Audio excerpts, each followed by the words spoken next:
Big boss హౌస్‌లో ticket to finale task అయితే మొదలైపోయిన విషయం మనందరికీ తెలిసిందే. అయితే ఈ టికెట్ టు ఫినాలే టాస్క్‌లయితే ఎవరు ఊహించని విధంగా ఉంటూ ఉన్నాయి హౌస్‌లో. అయితే ఈ టాస్క్‌లను బిగ్ బాస్ అయితే ఎలా ఊహించకుండా చేస్తూ ఉన్నాడు అంటే హౌస్‌లో ఉన్న కంటెస్టెంట్స్ అందరూ కూడా కింద మీద పడుతూ చుక్కలు చూస్తూ ఉన్నారనే చెప్పాలి. హౌస్‌లో ఉన్న కంటెస్టెంట్స్ అందరికి కూడా నిన్న నామినేషన్ ప్రాసెస్ అంటూ బయట వెళ్ళిపోయిన కంటెస్టెంట్స్ అందరిని తీసుకువచ్చి హౌస్‌లో ఉన్న కంటెస్టెంట్స్‌కి మాత్రం చుక్కలు చూపించారని చెప్పాలి. అయితే అక్కడ సోనియా ఎంట్రీ ఇచ్చి మాత్రం ఎవరిని కూడా వదలకుండా తగ్గేదే లేదు అంటూ రెచ్చిపోయి వచ్చేసింది పెద్ద పులిలాగా.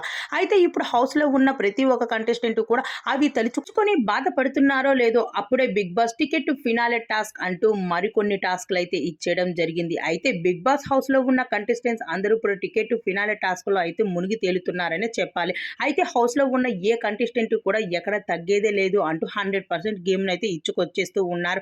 అయితే బిగ్ బాస్ ఈ రోజు ఇచ్చిన టాస్క్ ఏంటి అంటే హౌస్‌లో ఉన్న కంటెస్టెంట్ వాళ్ళు ఇచ్చే మార్కుని బట్టి ఉంటూ ఉంది. హౌస్‌లో కొంతమంది కంటెస్టెంట్స్ అయితే ఈ పృథ్వీకి ఒకవైపు, నిఖిల్‌కి ఒకవైపు, మరోవైపు గౌతమ్‌కి ముగ్గురికి కూడా ఎన్ని మార్క్స్ ఇస్తున్నాయి. ఆ మార్క్స్‌ని బట్టి వీళ్ళకి టైటిల్ ఎలా ఇవ్వాలి, అలానే టికెట్ టు ఫినాలే ఎవరు గెలుచుకుంటారన్నది బిగ్ బాస్ హౌస్‌లో ఉన్న కంటెస్టెంట్ తెలియజేస్తారు.